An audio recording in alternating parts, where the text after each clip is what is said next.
On a Sunday, it took place. It did, of course. The kind of Sunday where generational misogyny and overdone roast fill the air. We were at the cathedral of traditional family values, his mother's home, with roast beef prepared with neurotic precision, fine china on the table, and immaculate cutlery. My then mother in law, Eleanor, polished her heritage of silence as she flitted about the kitchen like a 1950s ghost. For 40 years, she swallowed her own voice and set the table perfectly. It was strength, she believed. That's what I thought too. The slap, anyhow. It wasn't his worst action. Not even close. It was the loudest, though. Like a gunshot in a chapel, the sound of my husband's fingers breaking across my cheek reverberated throughout that exquisitely designed dining room. Everybody froze. Forks in midair. Glasses of wine stopped. His mom gazed at her dish. Richard, his father, did not recoil, simply nodded in agreement, as he often did when his son imitated his discipline. My spouse of 5 years, James, towered over me like a cocky caveman who had just taken back his territory. 6'2" of hollow charm and insecure masculinity. Adrenaline and entitlement were blending like booze and poor choices, causing his chest to rise and fall. He declared loudly enough for the neighbors to hear, "I am the man of this house." At that moment, something inside of me changed. Or perhaps it broke. Or perhaps, at last, settled. The truth is that I had been preparing my departure for years. There was no impromptu. I'm going to pack a bag and leave tonight melodrama here. No, I'm not good at chaos. Spreadsheets are what I do. I handle receipts. I create backup plans for myself. I had been observing, recording, awaiting. Each time he gave me cooking criticism, the times he accidentally transferred my bonus to one of his investment accounts, shouted over me, made decisions for me, and publicly corrected me with that sneer. I was well versed in the system. Additionally, I had been stealthily taking it apart from underneath. So everyone at that table expected me to cry, apologize, and hide in shame when he hit me. I got to my feet. Be calm. It's almost tender. My napkin was folded. Place it next to my plate as if it were any other Sunday. You're right, I said after that. His eyes glowed. The greasy little smile that declared, I won, returned. I went on to say, You are the man of this house. He gave a nod. His dad had a proud expression. His sister, Caroline, winced visibly. His brother, Michael, suddenly developed a strong attachment to his mashed potatoes. I then proceeded to the closet in the corridor, unlocked the door, and pulled out a luggage. His bag, already packed. That morning, James blinked like if I had struck him in return. I hadn't. I didn't have to. What are you doing? His self-righteous growl was already rising as he questioned. Showing you what the man of this house has earned, I added, rolling the suitcase to his feet. It contained copies of some extremely interesting documents, travel-sized toiletries, and enough clothes for a week. I advise you to carefully read them, I continued. The financial records are particularly instructive. Confusion, denial, and terror were the fast-forward stages of grief that were changing his face. Anger would follow. I gave his father a look that could have cut through his suspenders when he attempted to stand. I turned to Richard and said, You'll want to stay seated. This also includes you. I reached into my purse and took out an envelope. Included, records of each dubious consulting fee that Richard's now defunct business received following each of my quarterly incentives. For months, I had been observing the transactions. Their adorable little plan to avoid paying taxes? Specific, cross-checked, notarized legally. The room became silent. James responded, You can't prove anything, but his tone was as brittle as ice. I can, in fact. I grinned. My father taught me how to be a merciless accountant and how to be a good wife. You can guess which one stuck. Eleanor let her fork fall, I said. You have until tomorrow evening to take out the remainder of your possessions. The locks are then changed. If you try to delay, the IRS, your company's compliance department, and your mother's reading club will all see the documents just for show. Nobody said anything. Adrenaline was silently burning beneath my skin as I made my way to the door. I stopped when Eleanor said, Sarah, where will he go? I pivoted, gazed directly into her eyes. Perhaps he can remain with the man who taught him everything. 5 years of pretending were like dead skin sliding off my shoulders as I went out. When I got in the car, I didn't cry. That caught me off guard. Dramatic sobbing, trembling hands, the entire movie scene. I thought I was going to collapse. However, no. For a little moment, I sat in the driveway and listened to James's mother sobbing inside while the engine hummed. Of course not for me. Eleanor probably wasn't even crying for her son. No. She saved her tears for the true tragedy, the instant her meticulously maintained facade crumbled under the fluorescent light. 5 minutes of me not complying ruined 40 years of portraying the submissive wife character. Without turning around, I drove off in reverse down the driveway. By the entrance, the luggage remained. Excellent. On the way out, let him trip over it. Let it act as a mirror to meet him. I took some time to get to the flat. I was unable to. I just sat there looking at my hands on the steering wheel after pulling over in a strip mall parking lot halfway across town. They had stopped trembling. They were nearly still, too still. My body seemed to be processing the events in 4K slow motion. I no longer felt the sting on my cheek. Not really, though. What remained, do you know? That smile. I still remember it more than the slap.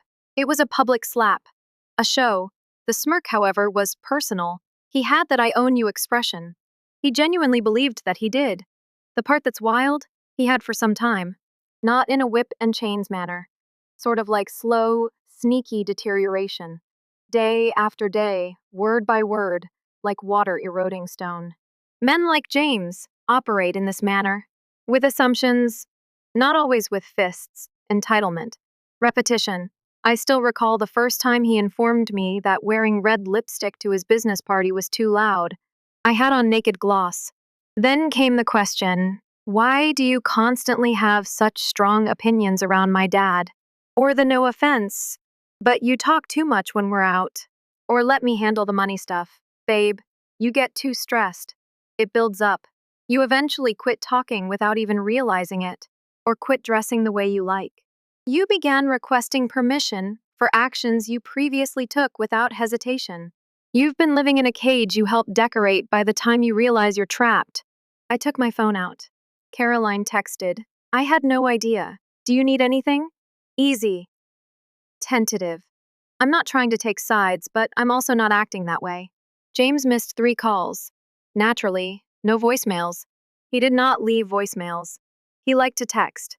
If I pushed back, the text provided him room to twist things. Sorry you took it that way. Sorry if it upset you. Never apologize for what I did. He was a master of non-apology. I didn't answer. I drove silently the rest of the way. No music. Only the sound of traffic and the slow, sluggish awareness that the life I had just left behind wasn't really mine. I had been performing in another person's play. When I entered the flat, it was chilly. It's actually chilly, not emotionally. It had been days since my last visit. I stood in the center of the room and turned on the heat. My new residence. It still had the smell of poor furniture polish and paint. Still unknown. It was mine, though. I paid cash for everything in the flat, including the couch, table, and dishes. Slowly, covertly. I had been saving money for months. A little portion of each incentive, a bit here and a bit there. Always sufficiently tiny to evade detection, enough to create anything tangible. I removed my shoes, opened a wine bottle. My favorite Cabernet, not James's. Pinot Noir, the one that always made a face and tasted like sour berries. Still, I drank it. I got my laptop open, entered my private email address. The one I made 3 years ago, concealed by an outdated Hotmail account I hadn't used since college and a VPN. There were files within, spreadsheets, screenshots, records of sound.t tax documentation, bank transfers. My therapist and I had conversations, templates for the law, leases, a copy of my contract of employment with the new company I was starting the next week. Everything was set up by my lawyer, Patricia. May she rest in peace. This was not always the case. I didn't have a strategic upbringing. The girl with the 5-year plan wasn't me. Living with James, however, altered that. You either start sharpening your edges or break when someone eats away at you for a long enough period of time. Sharp was my choice. Chaos the following morning. I had 12 missed calls by 7:15 a.m. James, his dad, Eleanor, even Michael, who hadn't spoken to me in 5 years, texted me simply, "Can we have a conversation?" I laughed at that one. It's simply one of those dry little exhales you make when reality is too ridiculous to be painful yet, but it's not a true laugh. Then Patricia sent the email. "We have the go ahead. Tell me if you would like to hold for leverage, or send the financial documents right away." I took a drink of my coffee, opened the window in the living room, allow the chilly air to touch my face. The world outside appeared to be the same. However, everything was different now. What's the best part? James was still unsure about the exact amount. The most bizarre aspect of executing something this large? Nobody ever thinks you can succeed, particularly if you've portrayed the calm wife, the amiable daughter in law, or the quiet accountant for a long time. That is what makes it so fulfilling. Because you're moving pieces while they're all busy underestimating you. I had a lot of pieces to move. That morning, after taking a huge gulp of my coffee, I opened my laptop and navigated to the final moves folder. It felt more like than retaliation, equilibrium, like correcting the record in a language they could finally understand, timeframes, records, and evidence. Evidence that is dull, hard, and cold. Nothing noteworthy, nothing sentimental, only receipts. Receipts are honest. Individuals do. Patricia's initial email was sent to James's company's compliance and risk department, with his managing partner copied on it. It wasn't noisy. It made no accusations.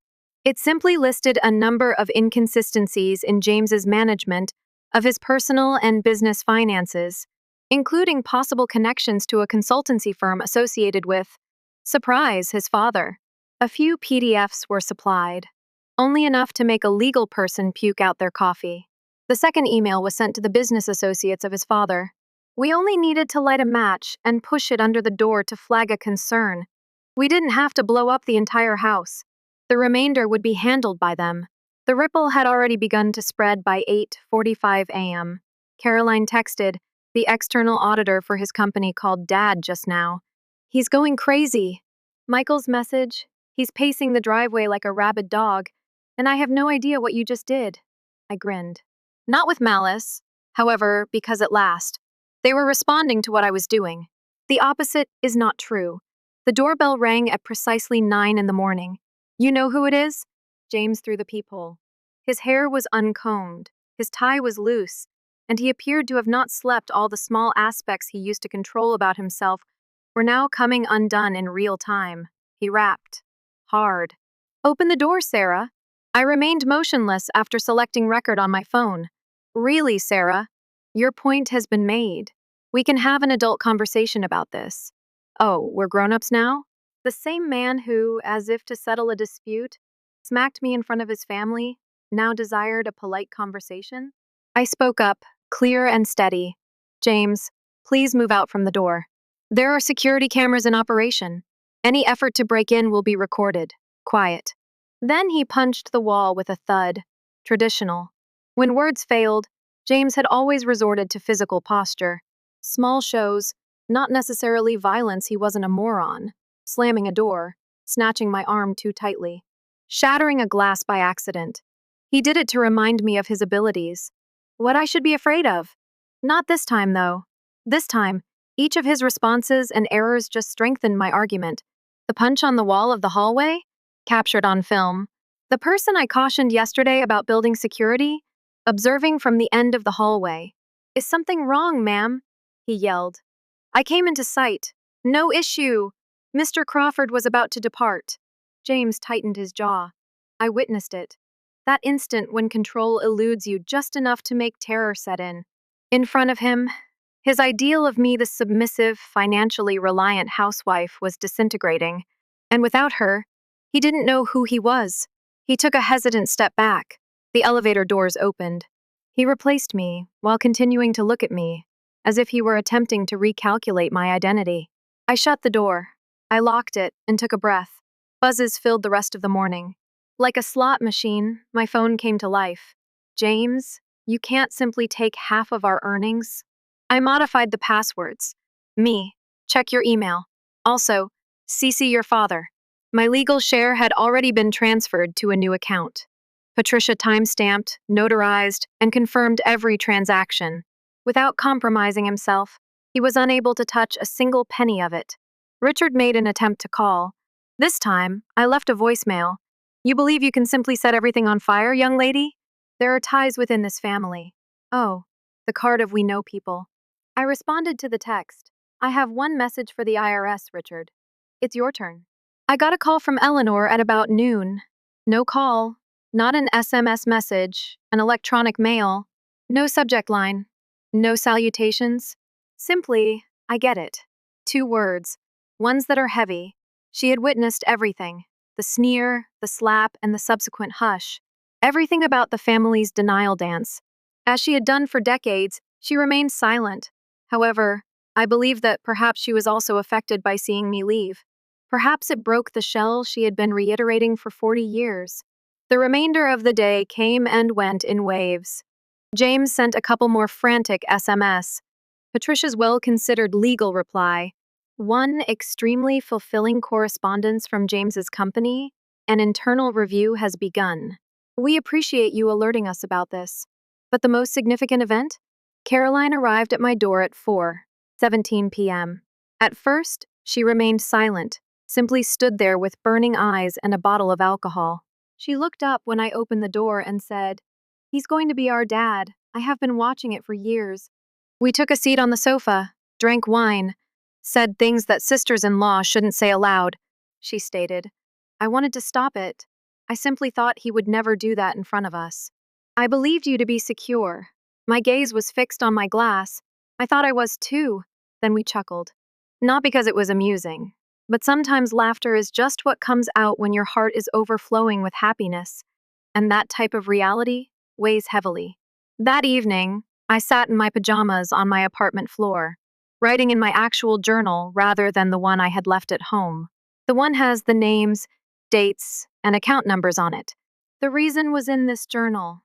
The fury, numbness, the minor humiliations, those small victories, like the first time I said no and he didn't even notice, were mine to keep to myself. My cheek no longer stung, but there was still another thing, something more powerful, conviction. I woke up earlier than my alarm the following morning. No dreams, no fear. There was only a strange silence. I hadn't opened my eyes and prepared for his mood for the first time in years. Would he be chilly? Needy? Far away?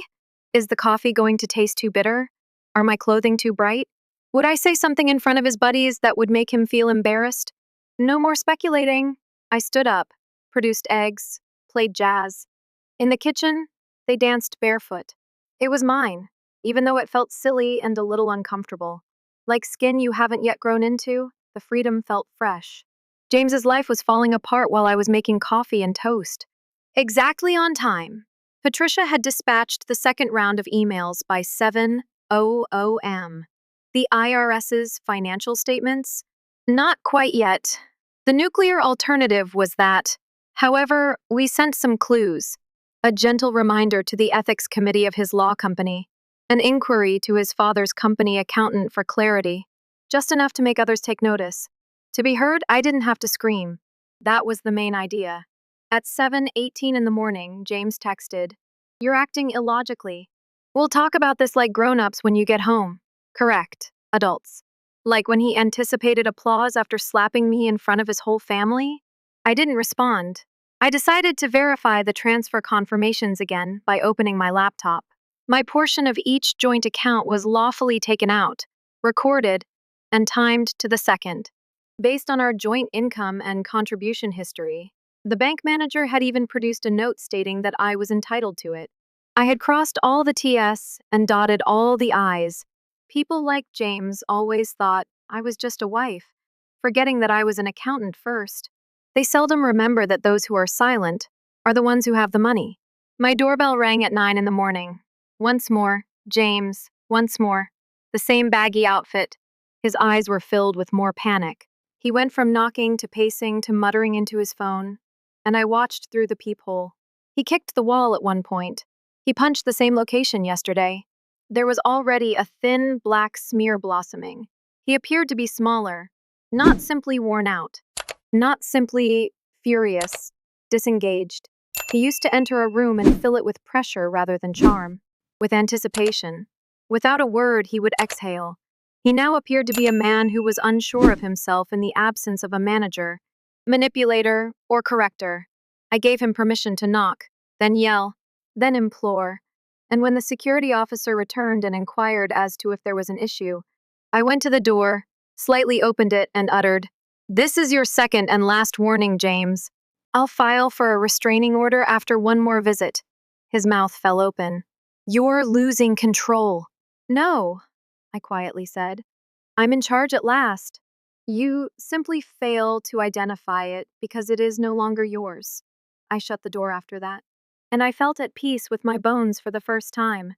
Genuinely, the first time. The dominoes continued to fall. Caroline returned that afternoon. She brought 2 bottles of wine and her laptop this time. "I'd like to assist," she said. "I'm tired of acting like this isn't real." We delved into the data while seated on the floor. She assisted me in classifying documents into groups such as verbal abuse, gaslighting, financial fraud, and patterns of manipulation. We made timelines, folders with color coding, and even a master spreadsheet. As she flipped through years' worth of receipts and screenshots, I noticed a change in her expression. "This is crazy," she muttered. "Everything was documented by you." "Not all of it," I replied. "Just enough." She gave a headshake. "I wish I had taken action sooner," I told her. "You're doing something now." I meant it, too. Occasionally, those who watched and remained silent, they weren't bad.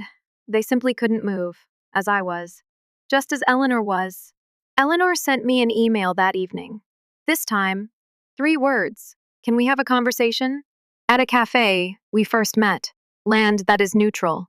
Her hands were clenched over a cup of tea she didn't sip, and she was dressed in a beige trench coat that resembled armor. She had lost her wedding band. She refrained from crying. She didn't say sorry. She simply appeared worn out. It was hollow in a familiar manner. "All my life," she remarked quietly. I assumed that perseverance meant that I was strong. I remained silent. I let the silence to linger. Then she raised her head. "I didn't keep you safe. I remained silent while I saw him become his father." I answered. "You were surviving. I understand." "I filed for divorce this morning," she whispered after blinking. Time seemed to pause for a moment. "You did?" She gave a nod. "Richard is still unsure. However, I did mean what I said. Now I get it. You helped me realize what I had lost sight of. The woman who used to lecture me about table manners and letting a man lead was standing on her own 2 feet for the first time in decades, trembling, and I gazed at her. And it occurred to me that perhaps this wasn't my tale alone. This might have been a blueprint, a foundation fissure that might allow daylight to reach others. James had been put on indefinite leave from his company by the end of that week. Internal auditing was being done on Richard's business, or what was remained of it. Michael sent me a text. "Dad's legal partners are in a frenzy. You touched a tender spot." I didn't respond.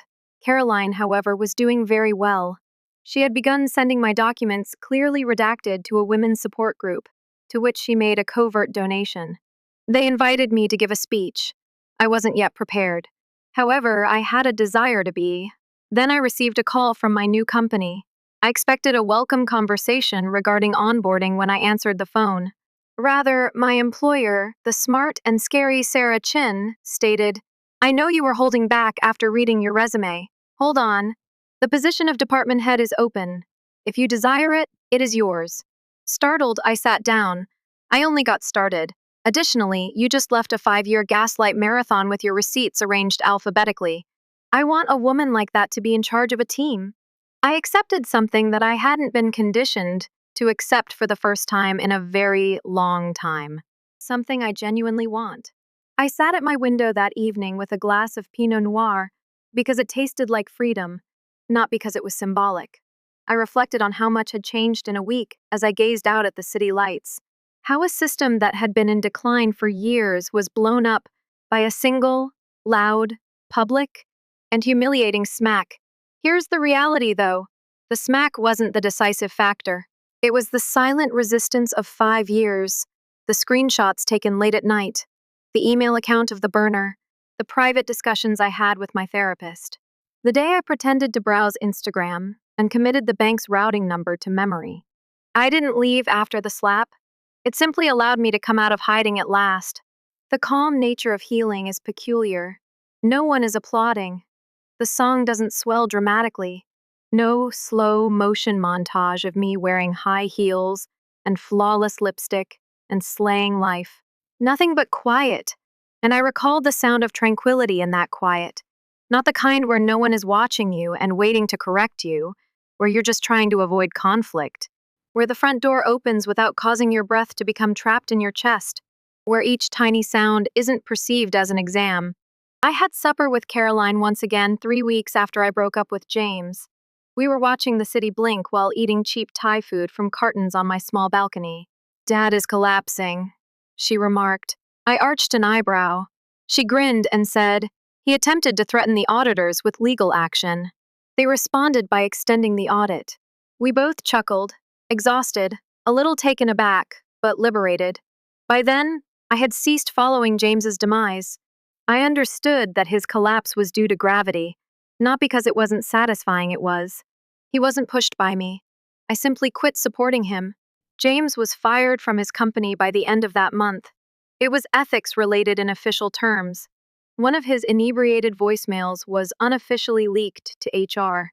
He blasted gold-digging women who don't understand business in one of them. Caroline sent a text message. Everyone in the workplace heard it, even the interns. The chef's kiss. Richard's company quietly went out of business. His partners moved away more quickly than I believed was permitted by law.